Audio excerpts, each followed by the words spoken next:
నమస్తే, welcome to E6 TV. RCB అభిమానుల 18 ఏళ్ల ఎదురుచూపులు ఫలించాయి.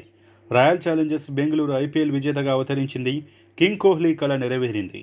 తొలిసారి ఐపీఎల్ టైటిల్ సాధించింది.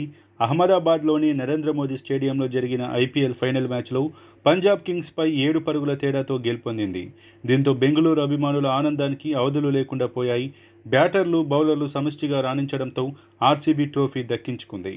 టాస్ గెలిచిన Punjab Kings captain Shreyas Iyer bowling ఎంచుకున్నాడు. బ్యాటింగ్ దిగిన ఆర్సీబీకి మంచి ఆరంభం దక్కలేదు. ఓపెనర్ ఫిల్ సాల్ట్ 16 త్వరగానే అవుట్ అయ్యాడు. విరాట్ కోహ్లీ 43 పరుగులకు మరోసారి కీలక ఇన్నింగ్స్ ఆడారు.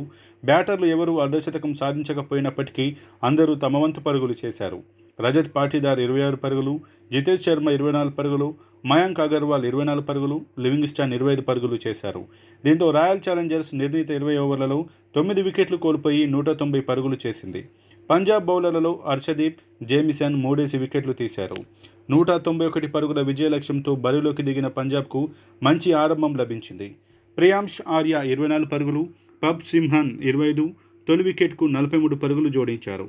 ఫస్ట్ డౌన్లో వచ్చిన జాస్ ఇంగ్లీష్ 39 పరుగులతో కూడా కీలక ఇన్నింగ్స్ ఆడాడు. వీరు ఆడుతున్నప్పుడు పంజాబ్ సునాయాసంగా గెలుస్తుందనిపించింది. అయితే వీరు అవుట్ అయి తర్వాత పరిస్థితి తారుమారైంది. శ్రేయస్ అయ్యర్ 1 విఫలమయ్యాడు. ఆ తర్వాత వచ్చిన బ్యాటర్లు వేగంగా పరుగులు చేయలేకపోయారు. దీంతో పంజాబ్ నిర్ణీత 20 ఓవర్లలో 7 వికెట్లు కోల్పోయి 184 పరుగులు మాత్రమే చేయగలిగింది.